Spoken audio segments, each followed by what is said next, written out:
Psycho with EUI Web, and I'm speaking to one of the stars of American Underdog, Anna Paquin. Now, my first question for you is this. Now, Brenda, she was divorced with 2 kids. How important was it for you to really show this side of womanhood and motherhood portraying Brenda, who at the time was a single super mom raising kids while maintaining her femininity, trying to date? Well, incredibly important would be the very short answer. And the longer answer would be I had many long conversations with Brenda about that period of time in her life. And I think it was very well written in the script as it was, and getting to actually hear from the person herself some of the stuff that isn't in the script really just helped inform my performance in a way that I found to be really helpful and a real luxury. And also, I do think that,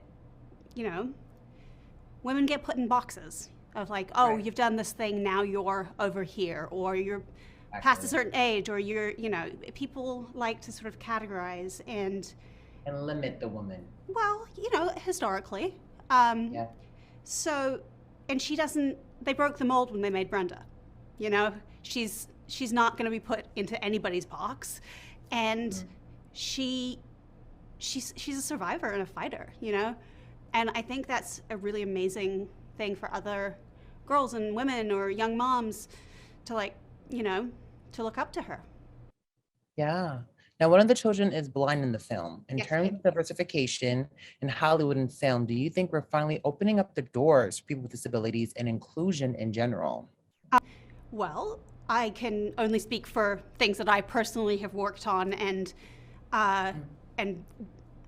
but yes, I think the door is cracking open. Yes, and I think that there is enough noise and enough good intent behind not just hiring a fully able-bodied, neurotypical, person to play the child that has disabilities. Now, Hayden in real life, he is completely blind, but is neurotypical.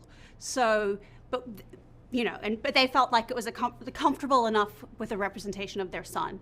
And I think representation on screen is incredibly important. And I think that, some of us have to kind of, move aside and let some other people tell some stories. Exactly. Now, for my final question for you is this. Now, everyone has a come-up story. What was the best part of your come-up story as an actress? And because the film always ties in relationships with religion and God, how important is faith and religion to you, especially as you receive the fruits of your labor in your career as an actress? My entry into this industry was not exactly typical.